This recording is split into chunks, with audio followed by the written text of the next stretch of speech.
के वेबिनार श्रृंखला everything about fertility में आप लोगों का स्वागत है। आज हमारे वेबिनार का यह 5वां सेशन है और आज का टॉपिक है बार बार होने वाली आईवीएफ विफलता के लिए क्या किया जाना चाहिए।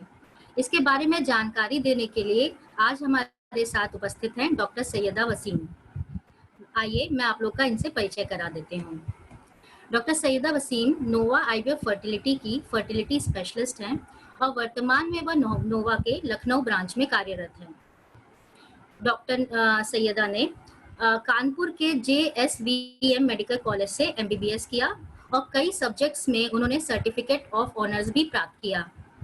इसके बाद उन्होंने Jawaharlal Nehru medical college and hospital Aligarh से ऑब्स एंड गायनी में MS किया।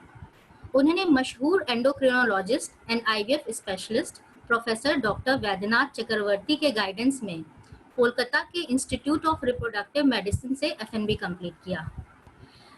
मैं आप लोग को ये बताना चाहूँगी कि डॉक्टर का विशेष रुझान और अनुभव रहा है उन महिलाओं के ट्रीटमेंट में जो PCOS, PCOD की समस्या और एंड्रोमेट्रियोसिस या बार बार होने वाले इम्प्लांटेशन फेलियर की समस्या से ग्रसित हैं। इनका विशेष योगदान रहा है उन पुरुषों के ट्रीटमेंट में जो कि इनफर्टिलिटी के ट्रीटमेंट से भी जूझ रहे हैं। आइए हम सब इनका स्वागत करते हैं। डॉक्टर सैयदा, आपका बहुत बहुत धन्यवाद यहाँ आने के लिए। मैं आपसे ये अनुरोध करती हूँ कि आप इस सेशन को आगे बढ़ाएं। Thank you.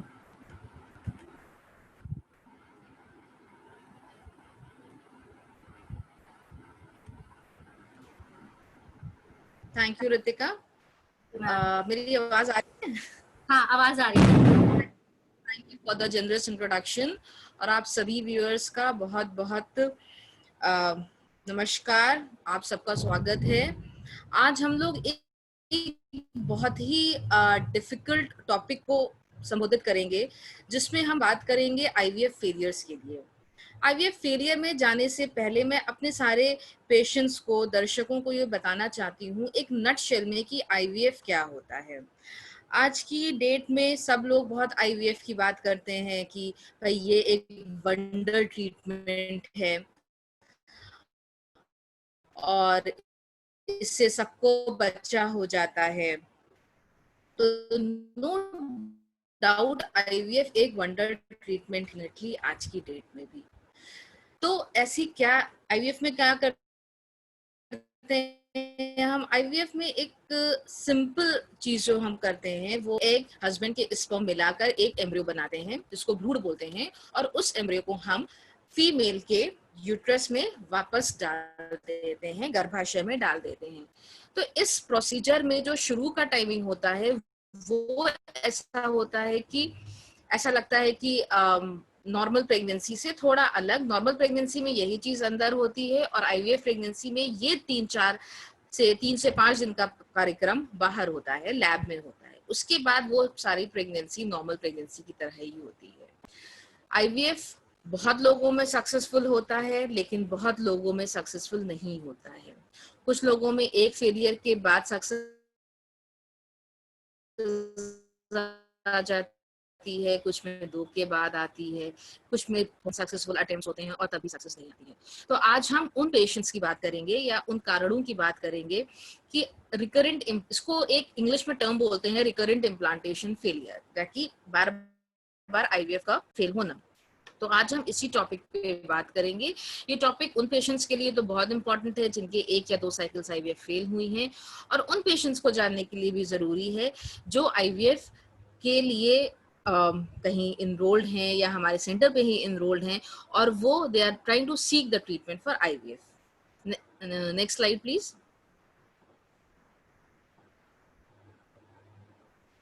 अब अगर हम देखें कि IVF की सक्सेस रेट कितनी होती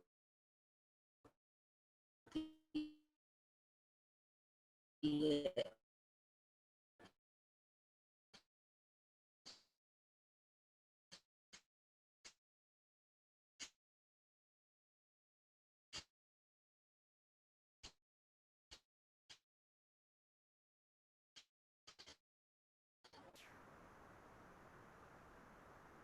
तो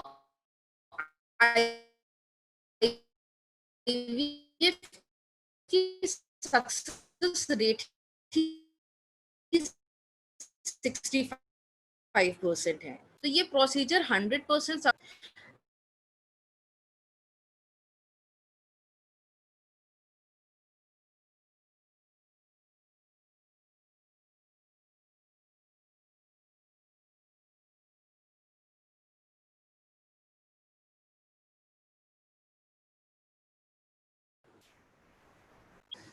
तो क्या कारण है कि कुछ लोगों में आईवीएफ सक्सेसफुल होता है और आईवीएफ सक्सेसफुल नहीं होता है?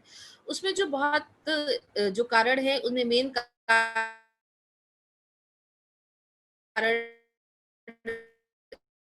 जो बहुत सारे researchers,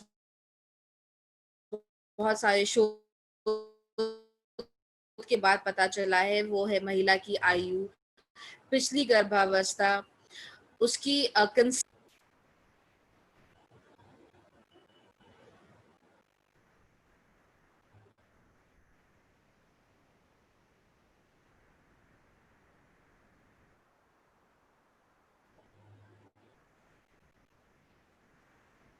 next slide please.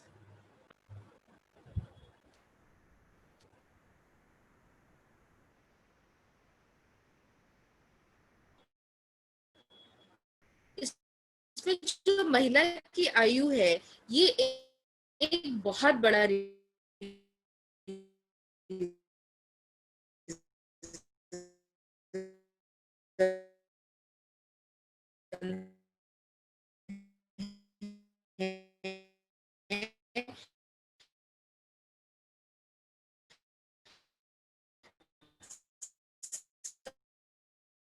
Success और फेलियर को डिसाइड करने का।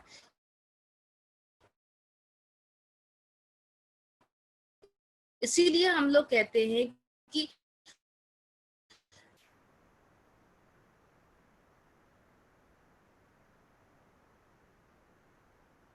वैसे वैसे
फोर्टीज में हैं वो हमारे पास आते हैं कि उनको बच्चा चाहिए। तो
Dr. Saida, can you hear me?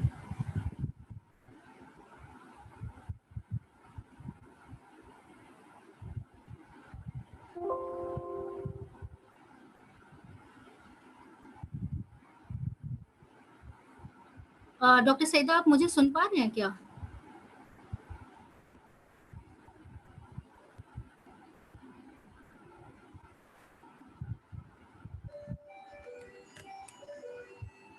Can you hear me? हाँ जी मैम, अब क्लियर है, आप स्टार्ट करिए जी।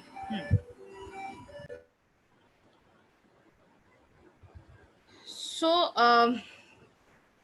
I'm sorry, थोड़ा कनेक्शन इश्यूज हो रहे हैं, maybe because of this rain and all. तो we were talking about that की पेशेंट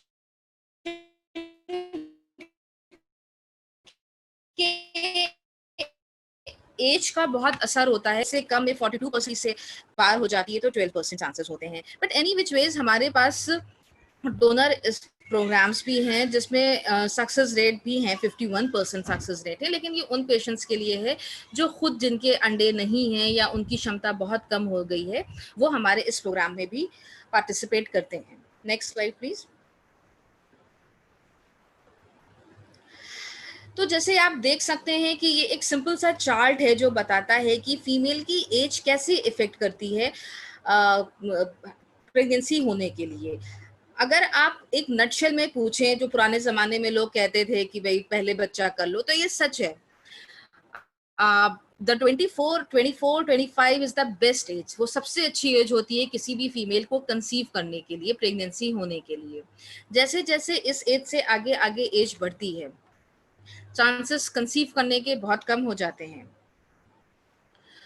और आप देखो 40% के बाद तो ये बहुत ही ज्यादा, अगर आप देखिए तो किसी भी फीमेल की एज 20 to 24 पे सबसे ज्यादा सक्सेस रेट के चांसेस होते हैं. उसके बाद धीमे धीमे ये कम हो जाते हैं और करीब 45 पे बिल्कुल कम.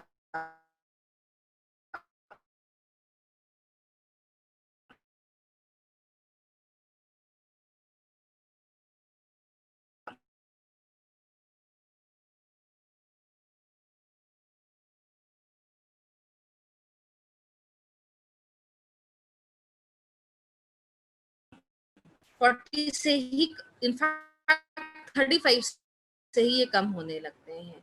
और यही नहीं है, जैसे जैसे किसी में भी ऐसा ही होता है. विद सर्टेन एज के रिजल्ट ज्यादा अच्छे होते हैं, उनकी सक्सेस ज्यादा अच्छी होती है और मिसकैरेजेस होने के चांसेस भी कम होते हैं. Next slide.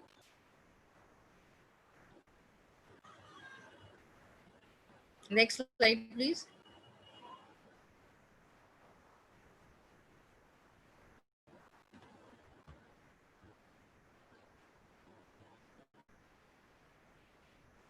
Next slide.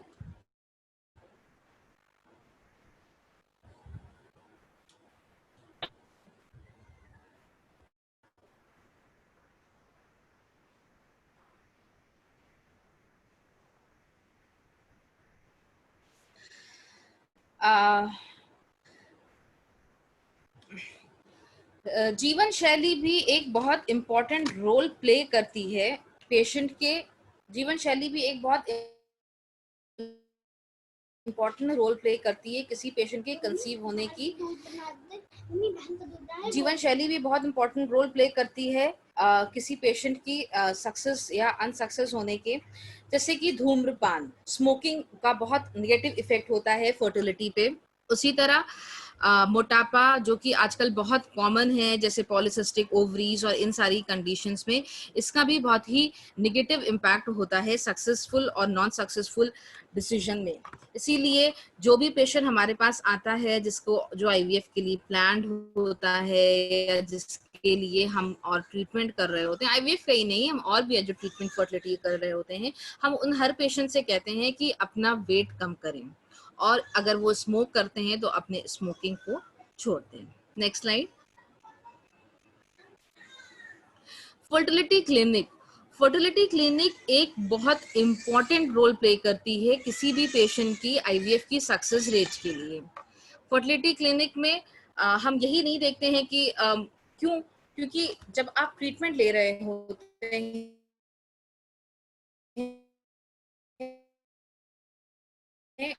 उसमें जितना रोल एक पेशेंट के फैक्टर्स का होता है उतना ही रोल फर्टिलिटी क्लिनिक के फैक्टर्स का होता है अपने आईवीएफ के लिए। तो आप पहले देखिए कि उसमें डॉक्टर की क्या विशेषता है। ऐसा नहीं है कि सारे गायनाकोलॉजिस्ट ही इनफर्टिलिटी ट्रीट कर सकते हैं। आजकल सुपर स्पेशलिटीज आ गई हैं, हम लोगों ने सुपर स्पेशलिटी करके रखी है इसलिए क्योंकि ये एक अलग ब्रांच है, ये एक अलग फील्ड है। तो आप कब जब भी आप एक फर्टिलिटी क्लिनिक चुनते हैं तो आप देखिए कि आप जिस डॉक्टर के अंडर ट्रीटमेंट ले रहे हैं क्या उसकी इस पर्टिकुलर फील्ड में, इनफर्टिलिटी और आईवीएफ की पर्टिकुलर फील्ड में, क्या उस डॉक्टर की कितनी विशेषज्ञता है, उसका एक्सपीरियंस कितना है, अनुभव कितना है, और उस लैब की, उस क्लिनिक की लैब की क्या कंडीशंस हैं। और उसके बाद आप पता करें कि उस क्लिनिक की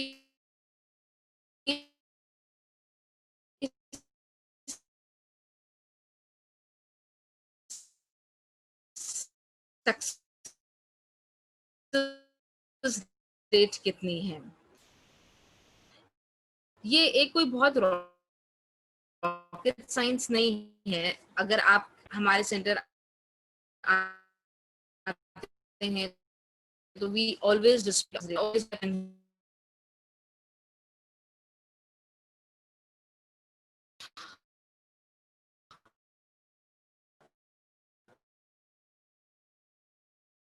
हम लोग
नेक्स्ट स्लाइड।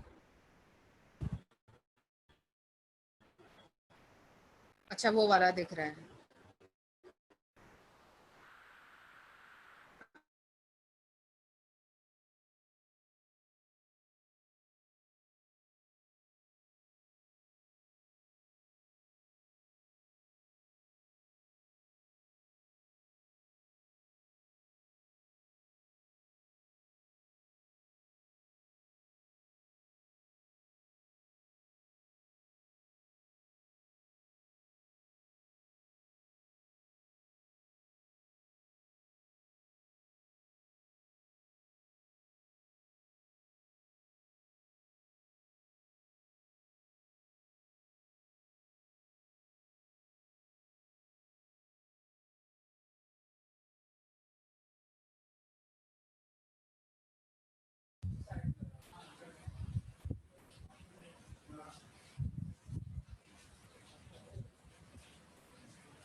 मैम आप स्टार्ट करिए।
हम्म।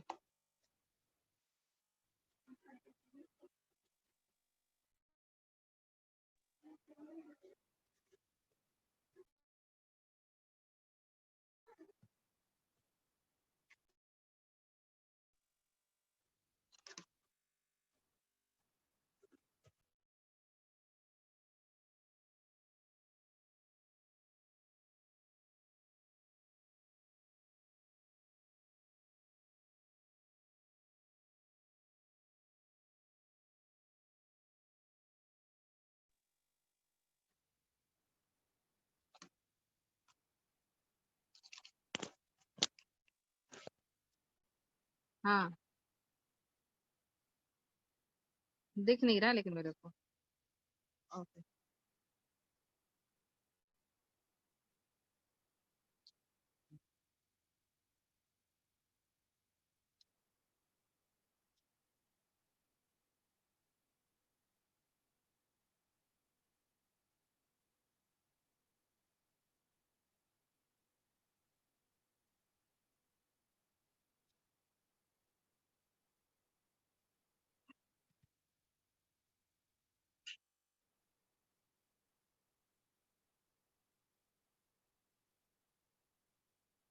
तो अब हम लोग आईवीएफ के विफलता के कारण को कुछ डिस्कस करेंगे। उसमें पहला कारण है कि अगर आप देखिए कि जैसे हमने आपको बताया कि आईवीएफ की रीजंस जो होते हैं और फेलियर के, वो होते हैं कि जो भ्रूण हम दे रहे हैं या तो उसमें कोई प्रॉब्लम है, और या जो हम लोग गर्भाशय में जो भ्रूण दे रहे हैं उस गर्भाशय की लाइनिंग में प्रॉब्लम है। तो ऐसे में हम लोग कैसे उनका इवैल्यूएशन करते हैं, कैसे उनका ट्रीटमेंट करते हैं, और कैसे हम लोग सक्सेसफुल साइकिल अनसक्सेसफुल साइकिल को सक्सेसफुल साइकिल में कन्वर्ट करते हैं, इसका एक बहुत ही इम्पोर्टेंट रोल है।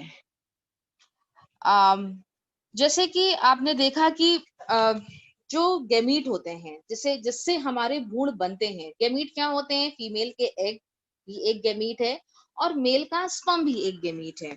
तो जो गैमीट है उससे बना भ्रूण, अब उसके जो कारण होते हैं हम पहले उनको इवैल्यूएट करते हैं। उनके इवैल्यूएशन में क्या-क्या है? जैसे कि शुक्राणु की गुणवत्ता, जो स्पर्म्स होते हैं उनकी क्वांटिटी, उनकी क्वालिटी कैसी है?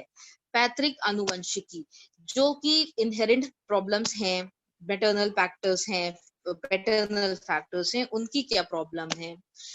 डिम्बाणुजन, जिसे हम लोग ओवरीज कहते हैं, फीमेल्स की ओवरीज में क्या प्रॉब्लम है, उनके एग में कितनी पावर है टू कंसीव करने की, और कल्चर की क्या स्थितियां हैं, जो कि एक लैब, जो कि एक सेंटर स्पेसिफिक होता है। तो नोवा में हम इस बात का बहुत ख्याल रखते हैं कि हमारे पास पहली बार में ही जो पेशेंट आता है उनकी इन सारी चीजों को हम अच्छे से इवैल्यूएट करते हैं, और जो हमारे पास फेलियर वाले पेशेंट आते हैं उनका भी हम पूरा इवैल्यूएशन करते हैं अपने लेवल पे भी, और उनकी प्रीवियस रिपोर्ट्स को भी हम इवैल्यूएट करते हैं, और इन सारी चीजों को हम देखते हैं। उसके बाद हम एक फर्दर ट्रीटमेंट प्लान पे जाते हैं।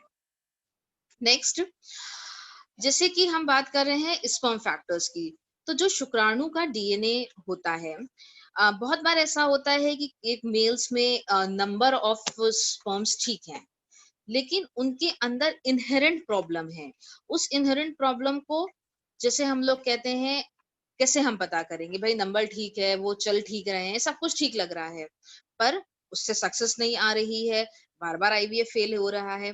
उसके लिए हम एक स्पेशल टेस्ट करते हैं जिसको हम लोग बोलते हैं डीएनए फ्रेगमेंटेशन इंडेक्स। अब डीएनए फ्रेगमेंटेशन इंडेक्स क्या होता है? डीएनए जो होता है वो किसी भी इंडिविजुअल का एक, जिसे कहते हैं, कोर ऑफ लाइफ है। तो DNA is the basic structure of life.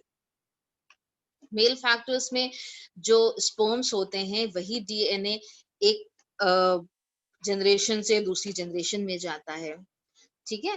तो कभी-कभी अपरेंटली सब कुछ नॉर्मल होता है, उनकी सीमेन एनालिसिस अगर हम देखें तो सब कुछ नॉर्मल होता है, और बहुत सारे सेंटर्स कह भी देते हैं पेशेंट को, मैं किसी सेंटर्स की बात नहीं करती हूँ, इट ऑल डिपेंड्स अपॉन कि आपके पास कितनी हाई-फाई टेक्निक्स हैं। तो बहुत बार अपरेंटली नॉर्मल सीमेन रिपोर्ट्स में भी सक्सेस नहीं होती है, और जब हम डीएनए फ्रेगमेंटेशन इंडेक्स उन पेशेंट्स का करते हैं तो हमें पता चलता है कि उनका डीएनए बहुत क्षतिग्रस्त है, ठीक है? अब इसके क्या-क्या कारण हो सकते हैं? कभी-कभी ageing factor, although age, male में एज का बहुत रोल नहीं होता है, बट यस 45-50 के अबव मेल फैक्टर की एज भी अफेक्ट करने लगती है प्रेगनेंसी रेट्स को, अफेक्ट करने लगती है आईवीएफ की सक्सेस रेट को। और किसी मेल्स में अगर उनके इंटरनल ऑर्गन्स में कोई प्रॉब्लम होती है, उसकी वजह से भी कैंसर सर्वाइवर्स आजकल हमारे पास आते हैं, जिनको बचपन में कैंसर हुआ हुआ हो, या अर्ली 20s में, या अडल्टहुड में कैंसर हुआ हो, उन पेशेंट्स के उसमें भी डीएनए फ्रेगमेंटेशन इंडेक्स बढ़ा हुआ होता है।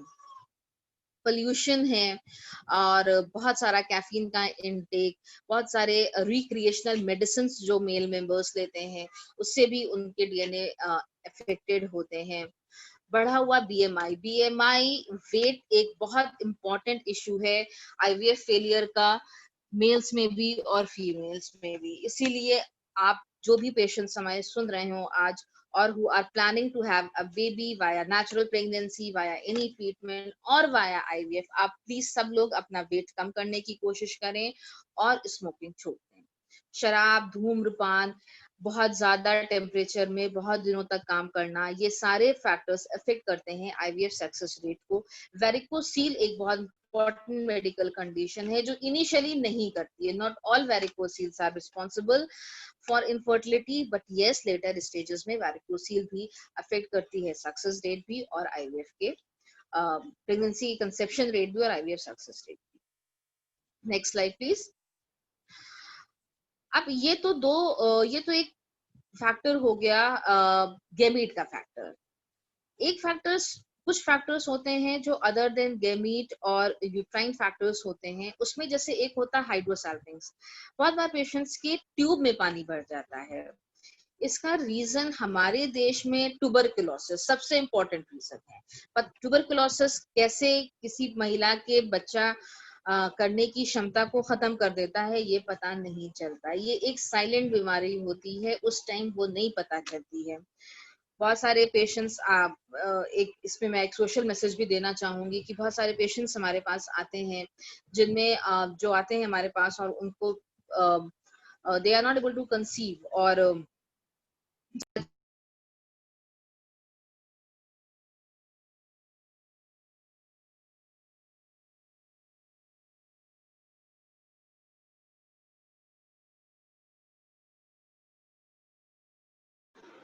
वो यही कहते हैं कि हमें तो बताया नहीं गया। तो बहुत सारी फीमेल्स को नहीं पता होता है कि उनको ट्यूबरकुलोसिस हुआ है और उससे उनकी बच्चा पैदा करने की क्षमता खत्म हो गई है। तो ये एक साइलेंट बीमारी है जिसका इवैल्यूएशन बहुत इंपॉर्टेंट है अगर पता चल गया अर्ली एज पे। और अगर किसी फीमेल को हाइड्रोसैल्पिंग्स है, उसके ट्यूब में पानी है, तो इससे भी आईवीएफ सक्सेस रेट बहुत कम हो जाते हैं। कभी कभी changes in the endometrial lining एक बहुत इंपॉर्टेंट रीजन है जिससे कि आईवीएफ के सक्सेस रेट अफेक्ट होते हैं। Next slide please.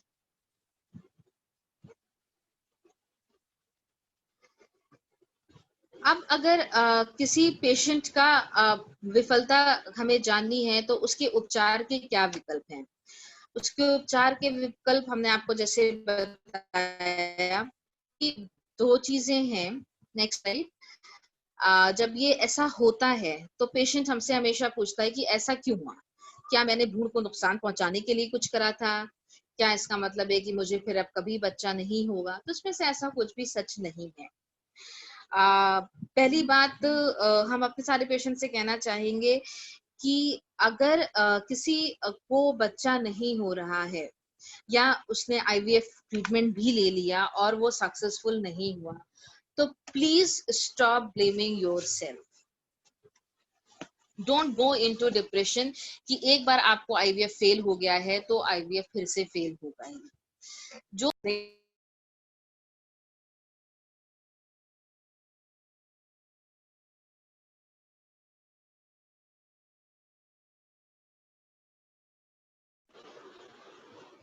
They have उनके रिजल्ट्स सच में बहुत खराब होते हैं। तो जैसे मैंने शुरू में भी बताया था कि आईवीएफ सक्सेस रेट सिर्फ और सिर्फ 65% मैक्सिमम है। तो किसी को भी अगर हम 100 पेशेंट्स हैं तो उसमें 30-40 पेशेंट्स को वैसे भी ट्रीटमेंट कराने के बाद भी बच्चा पहली बार में नहीं होगा। तो खैर हम लोग उसके आगे क्या करें। अब जब आईवीएफ फेल हो जाता है तो हम कहाँ कहाँ देखते हैं। जो भ्रूण तैयार करा हम उसमें देखते हैं, और जो यूट्रस की लाइनिंग है, जो बच्चेदानी की लाइनिंग है जिसको गर्भाशय कहते हैं, और हम उसमें देखते हैं। जब ये इसका एक वैसा ही संबंध हो गया जैसे एक बीज का और एक मिट्टी का। जब बीज और मिट्टी दोनों सही होती है तभी जो है पौधा निकलता है। तो स्वस्थ गर्भावस्था में भ्रूण और यूट्रस पे हम दोनों चीजों को इवैल्यूएट करते हैं और फिर हम डिसाइड करते हैं कि कहाँ क्या कमी रह गई है या कहाँ क्या हम सुधार कर सकते हैं। Next slide. अब भ्रूण जो होता है जिसको हम लोग एम्ब्रियो बोलते हैं कॉमन टर्म्स में, वो एम्ब्रियो दो चीजों से बनता है, जैसे हमने पहले भी बताया, स्पर्म से और एग से। अब हम इंडिविजुअली जब इन दोनों फैक्टर को देखते हैं तब हम डिसाइड कर पाते हैं कि कहाँ पे प्रॉब्लम है बच्चा होने में या कहाँ पे प्रॉब्लम है आईवीएफ के फेल होने में। दूसरी चीज है यूट्रस की लाइनिंग। देखिए, गर्भाशय एक बहुत ही इंपॉर्टेंट रीजन प्ले करता है आईवीएफ की सक्सेस रेट पे। कभी कभी एपरेंटली जब हम अल्ट्रासाउंड करते हैं तो हमें काफी चीजें उसी में पता चल जाती हैं, पर बहुत बार छोटी छोटी चीजें हमको अल्ट्रासाउंड में नहीं पता चलती हैं। इसलिए जब अगर एक बार बहुत बार अगर हमें अल्ट्रासाउंड पे ही पता चल गई तो हम लोग शुरू में ही एक की होल सर्जरी होती है जिसको हिस्ट्रोस्कोपी कहते हैं। हिस्ट्रोस्कोपी कुछ नहीं होती है, एक पतला सा ट्यूब, जैसे आप देख रहे हो स्क्रीन पे, एक पतला सा ट्यूब होता है जिसको हम बच्चेदानी के मुंह से डाल देते हैं यूट्रस के अंदर, और फिर उससे हम लोग उसके अंदर का कैमरे की तरह उसके अंदर की कैविटी को देखते हैं कि भाई इसमें कोई रसौली तो नहीं है, कोई फाइब्रॉइड तो नहीं है, कोई मांस के टुकड़े जैसे पॉलिप कहते हैं कोई वो तो नहीं है, या कभी कभी एक सेप्टम एक चीज होती है। सेप्टम में क्या होता है कि जो बच्चेदानी होती है उसके बीच में एक झिल्ली जैसी आ जाती है। कभी कभी ये छोटी छोटी चीजें आईवीएफ सक्सेसफुल नहीं हो पाता है। जब हम इन सारी चीजों को ऑपरेटिव हिस्ट्रोस्कोपी से एक किसी कभी कभी लेजर से कभी कभी नाइफ से निकाल देते हैं, उसके बाद जब हम भ्रूण का ट्रांसफर करते हैं तो सक्सेस रेट बहुत अच्छे हो जाते हैं, और वो पेशेंट जिनका आईवीएफ पहले फेल हुआ हो उनका आईवीएफ सक्सेसफुल भी हो जाता है। कभी कभी जैसे ये तो एक सिर्फ हो गया कि हमने बच्चेदानी के अंदर से देखा, उसको हिस्ट्रोस्कोपी कहते हैं। कभी कभी हमें पेट से डाल के भी देखना पड़ता है कि और भी क्या कोई रीजन है बच्चा ना होने का या आईवीएफ फेल होने का। जैसे हमने अभी आपको बताया था कि कभी कभी ट्यूब में पानी भर जाता है। अब वो ट्यूब का पानी हम बच्चेदानी के अंदर से नहीं देख सकते हैं, उसको हमको लैप्रोस्कोपी से पेट से ही जाना पड़ता है। पहले जमाने में ये पूरी पूरी सर्जरी होती थी जिसे पेट खोल के करते थे, पर हम अपने सेंटर पे इसको की वो सर्जरी लैप्रोस्कोपिक सर्जरी के थ्रू करते हैं।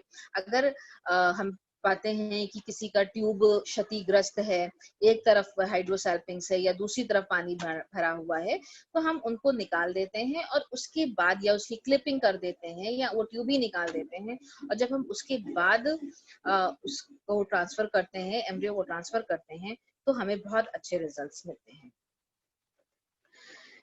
एंडोमेट्रियम लाइनिंग एक बहुत इंपॉर्टेंट इश्यू है जो हमारे पुराने पेशेंट्स हमें सुन रहे होंगे, या जिन पेशेंट्स को अभी अपना आईवीएफ कराना है वो अगर देख रहे होंगे तो उन्हें हम बताना चाहेंगे कि बहुत बार ऐसा होता है कि पेशेंट की जो बच्चेदानी की लाइनिंग होती है, एंडोमेट्रियम की लाइनिंग होती है, वो बहुत पतली रह जाती है। तो उस साइकिल में हम ट्रांसफर नहीं करते हैं, हम कोशिश करते हैं हिस्ट्रोस्कोपी द्वारा या किसी और मेडिसिन के द्वारा उसको ठीक करने की। जब वो ठीक हो जाती है तब हम उनमें ट्रांसफर करते हैं। इससे भी आईवीएफ के सक्सेस रेट बहुत अच्छे हो जाते हैं। इन केसेस में कभी कभी हम जिस साइकिल में आईवीएफ कर रहे हैं उसमें क्योंकि हम बहुत सारे इंजेक्शंस देते हैं, बहुत सारी मेडिसिन देते हैं, उससे भी अफेक्ट कर जाती है एंडोमेट्रियल लाइनिंग। तो ऐसे केसेस में हम उन भ्रूण को जमा कर लेते हैं, उसको फ्रोजन एम्ब्रियो ट्रांसफर कहते हैं, और फिर एक फ्रेश साइकिल में एक फ्रेश पीरियड्स के दौरान उस जो बच्चेदानी की लाइनिंग है उसको हम तैयार करते हैं। कभी कभी नेचुरली तैयार करते हैं, कभी कभी हम एस्ट्रोजन और प्रोजेस्टेरोन देके तैयार करते हैं, कभी कभी हम कुछ सहायक दवाओं के साथ जैसे एस्पिरिन है, जीसीएसएफ है, ये सब करते हैं। इससे भी आईवीएफ के सक्सेस रेट बहुत अच्छे हो जाते हैं।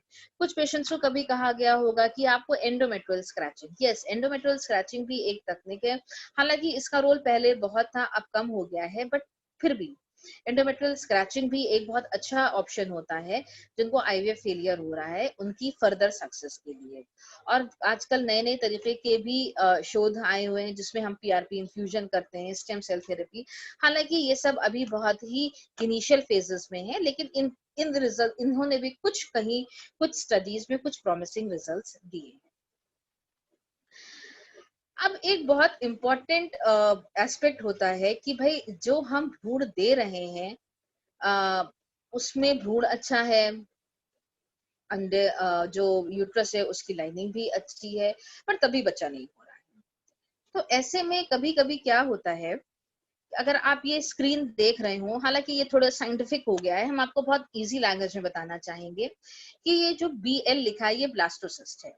हमारी नोवा में हमेशा ये कोशिश होती है कि हम अपने पेशेंट को एक ब्लास्टोसिस्ट कल्चर से, ब्लास्टोसिस्ट सबसे अच्छा भ्रूण होता है, हालांकि उसमें भी ग्रेडिंग होती है, तो जो ब्लास्टोसिस्ट ए ग्रेड और बी ग्रेड ये बहुत अच्छे भ्रूण होते हैं। नेचुरली भी जो प्रेगनेंसी होती है वो जब ब्लास्ट आता है यूट्रस की कैविटी में, उसी से बच्चा होता है। ठीक है, तो ये जो ब्लास्टोसिस्ट है ये यूट्रस में जब हम डालते हैं उसके बाद ये एक रिएक्शन करता है यूट्रस में और ब्लास्टोसिस्ट में, मतलब माँ का और उस भ्रूण का एक रिएक्शन होता है। उस रिएक्शन से बहुत सारे एंजाइम्स निकलते हैं, बहुत सारे अलग अलग प्रकार के तत्व निकलते हैं, और ये सारे तत्व डिसाइड करते हैं कि क्या ये भ्रूण उस बच्चेदानी से चिपकेगा या नहीं चिपकेगा। और जो चिपकता है उसकी भी एक टाइम पीरियड होता है जिसको हम लोग कहते हैं रिसेप्टिव फेज।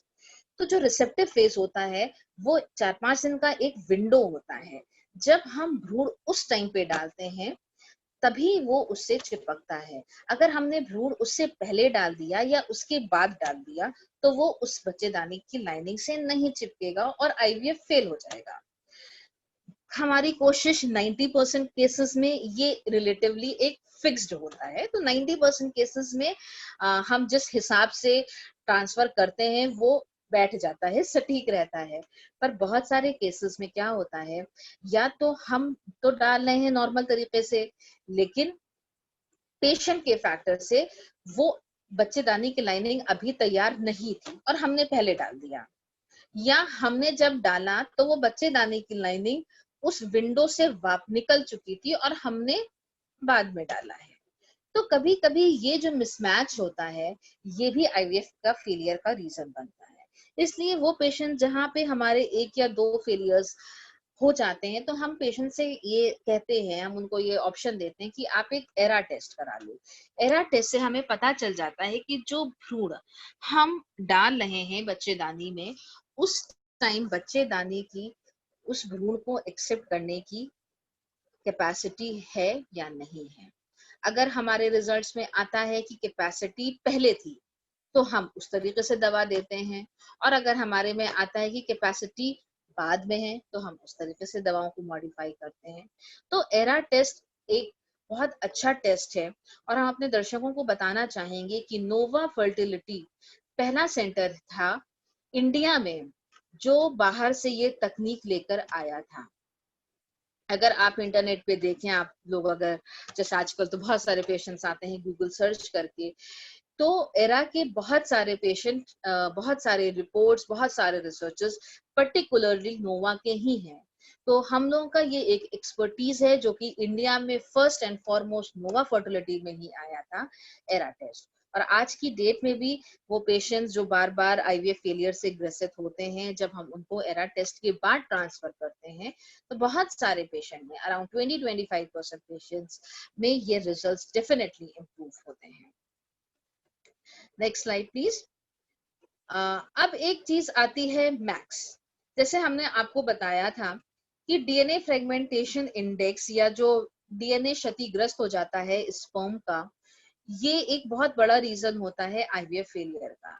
अब अगर किसी पेशेंट में डीएनए फ्रेगमेंटेशन इंडेक्स बढ़ा है पर आईवीएफ तो हमें करना ही है, हमें दूसरे का स्पर्म भी नहीं लेना है, तो उन स्पर्म से हम कैसे सक्सेस रेट बढ़ाएं? तो उसमें हमारे लैब में एक तकनीक है जिसे हम कहते हैं मैक्स। मैक्स क्या होता है? Magnetic assortment of cell sorting. इससे हम लोग जो स्पर्म्स होते हैं वो अच्छे स्पर्म मैग्नेटिक फील्ड से अलग कर लेते हैं, और जब हम इन पर्टिकुलरली सिलेक्टेड स्पर्म से आईवीएफ की टेक्निक करते हैं, जैसे कि इक्सी करते हैं। इक्सी क्या होता है? इक्सी को हम लोग बोलते हैं इंट्रासाइटोप्लाज्मिक स्पर्म इंजेक्शन। जब हम वो स्पेशली जो कुछ अच्छे स्पर्म कुछ मेल्स में होते हैं जिनमें सारे स्पर्म क्षतिग्रस्त हैं, उसमें हम सबसे अच्छे जो स्पर्म्स होते हैं उनको निकाल लेते हैं और उससे पेशेंट का आईवीएफ करते हैं, इक्सी करते हैं, तो हमारे रिजल्ट्स बहुत अच्छे होते हैं। और ऐसे वो पेशेंट्स जिनके पास ज्यादा स्पर्म नहीं है, जो कैंसर से ग्रसित हैं या जिनके स्पर्म में एक अनड्यू डैमेज हो चुका है, हम कोशिश करते हैं कि हम उनमें से भी अच्छे स्पर्म्स निकाल के उनको एक बच्चा दे सकें। अब एक कंडीशन होती है डोनर प्रोग्राम। वैसे तो रिकरेंट इम्प्लांटेशन फेलियर में यूजुअली हम सेल्फ साइकिल की बात करते हैं, पर एक चीज बताना बहुत जरूरी है पेशेंट्स को। कुछ पेशेंट्स आते हैं हमारे पास जिनका कोई भी विकल्प नहीं होता है, जिनके स्पर्म्स खत्म हो चुके होते हैं, उनके टेस्टिस में भी स्पर्म नहीं होते हैं, या जो फीमेल्स आती हैं लेट एज पे आती हैं, जिनका ये होता है कि अ, जिन फीमेल्स में एग्स एकदम खत्म हो चुके होते हैं और अब उनमें कोई भी एग रिजर्व नहीं होता है, तो हमारे पास डोनर प्रोग्राम्स भी हैं। और जो डोनर प्रोग्राम्स हैं, they are very sorted, they are very they are they are very assorted, and they are very assorted and very nice donor programs that we are running, जिसमें हम सिर्फ ऐसे ही नहीं है ब्लाइंडली किसी को कोई भी डोनर दे देते हैं। जब जब कभी जरूरत पड़ती है, हमारी पहली कोशिश होती है हर पेशेंट में, हर कपल में, कि हम उनको उनके ही गेमीट्स का बच्चा दें। पर फिर भी जब कभी एकदम ही कोई विकल्प नहीं बचता है और पेशेंट्स हमें खुद इजाजत देता है डोनर प्रोग्राम के लिए, तब हम उन पेशेंट्स को ये भी एक ऑप्शन देते हैं।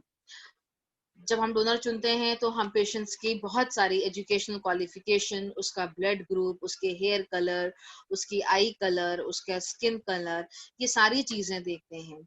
इसी तरह फीमेल्स में भी हम ये सारी चीजें देखते हैं। इसी तरह हम उन डोनर्स को अच्छे से स्क्रीन करते हैं कि कोई उनमें ऐसी कमी ना हो, कोई ऐसी बीमारी ना हो जिससे कि आपका होने वाले बच्चे में कोई प्रॉब्लम हो। और एक बहुत इंपॉर्टेंट है जो गवर्नमेंट ऑफ इंडिया कहती है कि donor programme should be anonymous, तो हम वो प्रोग्राम एकदम अनोनिमस ही रखते हैं। Now 24 slide please.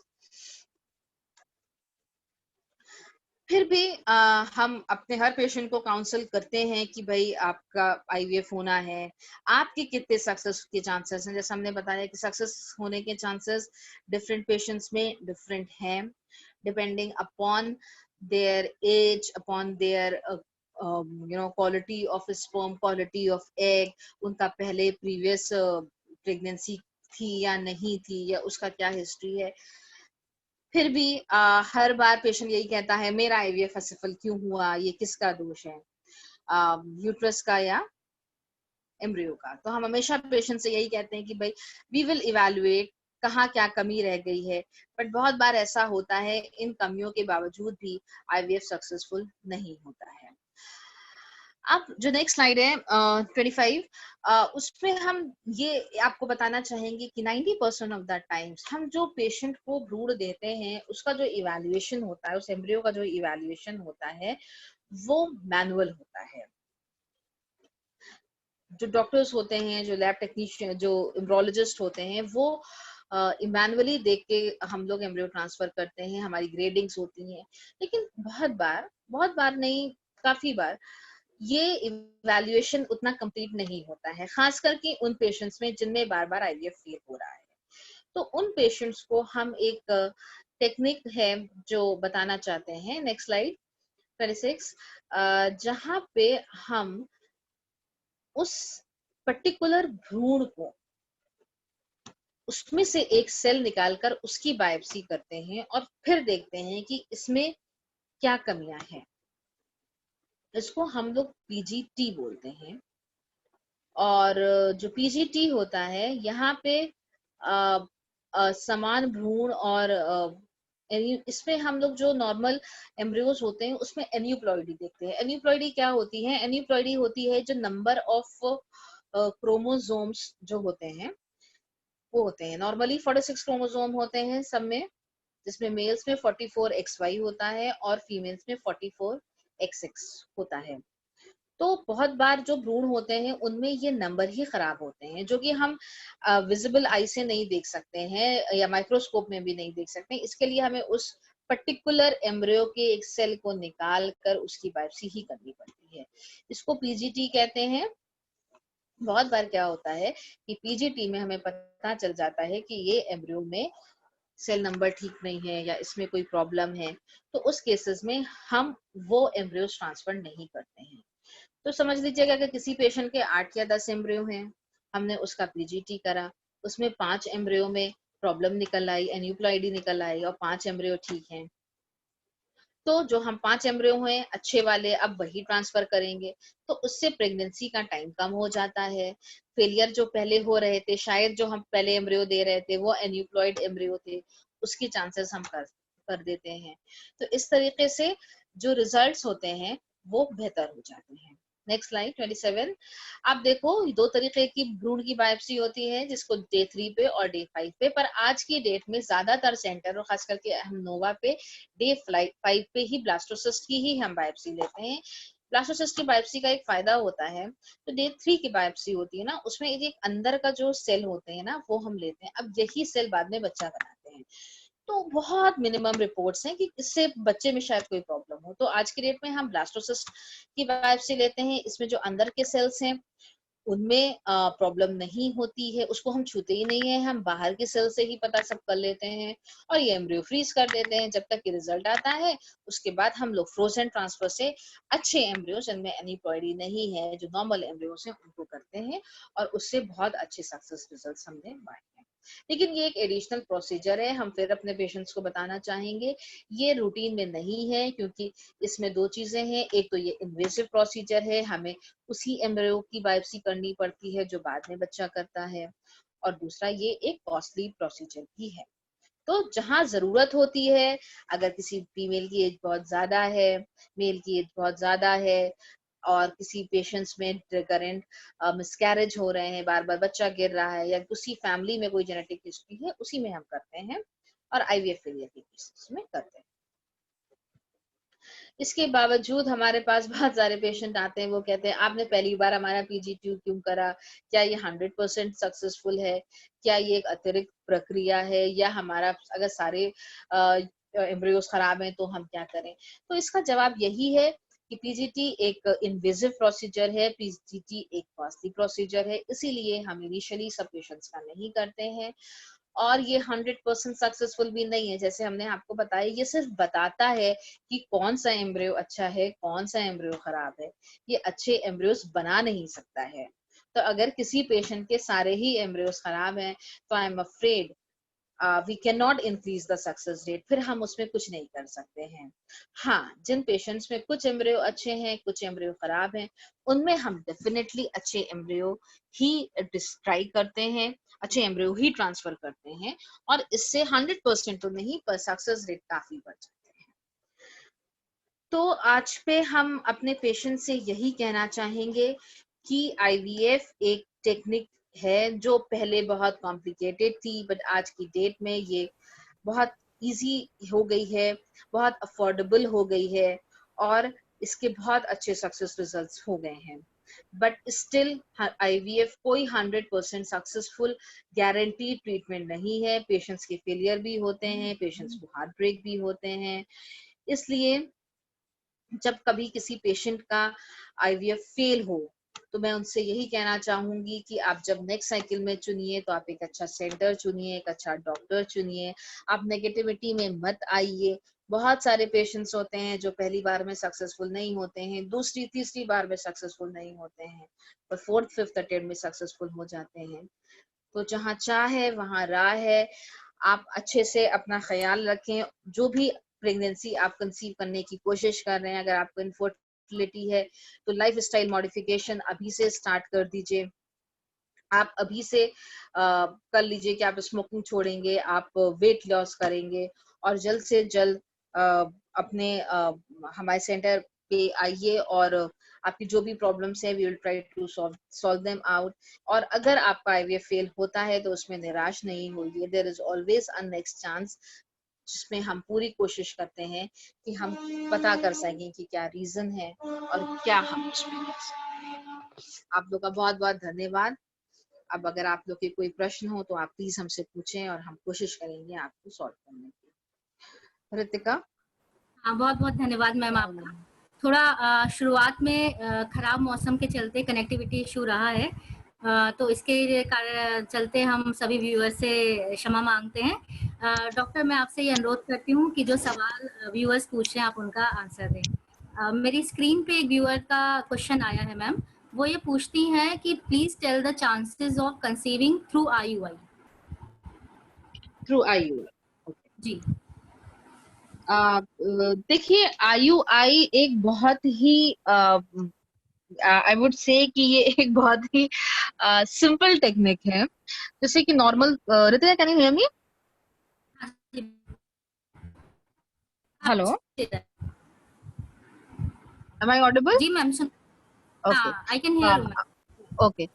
IUI एक बहुत ही सिंपल टेक्निक है, जिसमें जो नॉर्मल एक जो प्रेगनेंसी होती है ना, जिसमें कि एक अंडा निकलता है और हस्बैंड का स्पर्म जाके उसको फर्टिलाइज करता है, तो IUI की प्रतिक्रिया कुछ ऐसे ही है।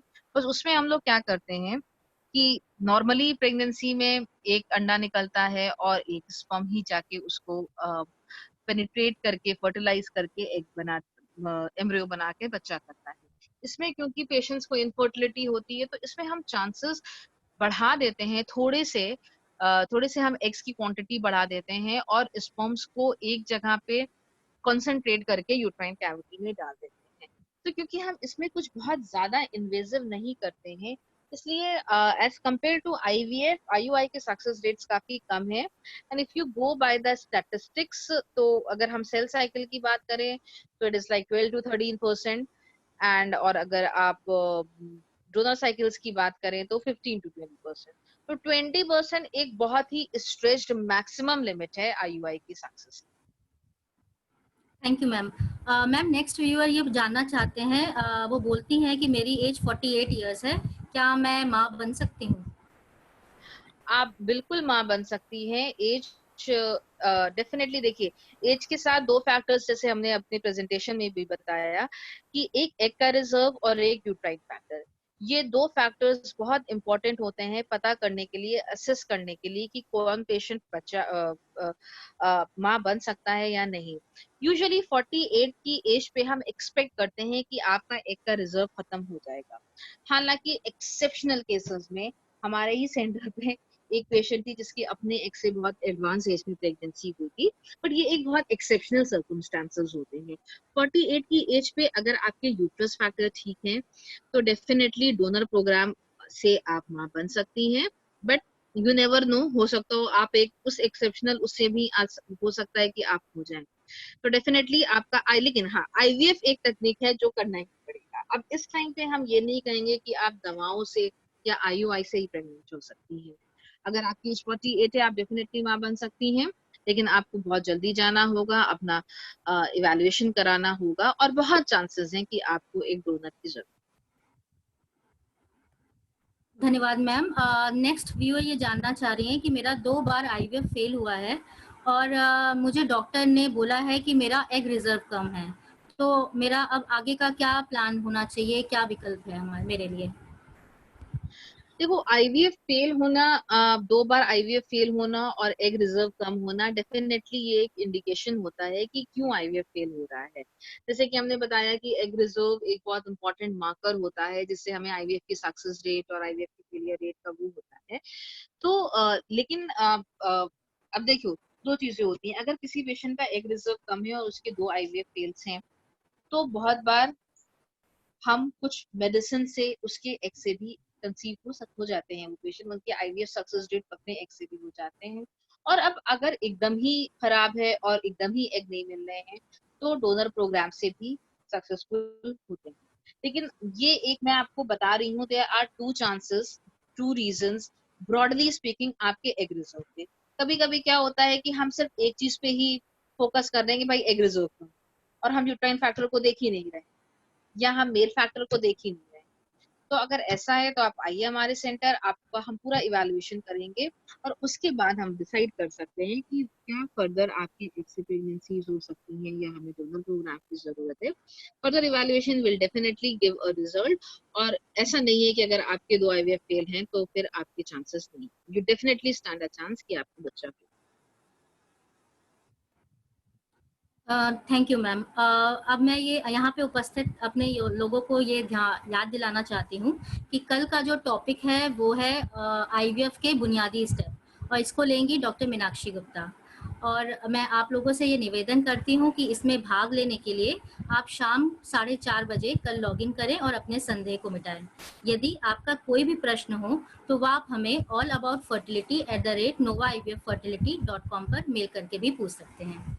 Thank you doctor Saeeda, thank you for coming.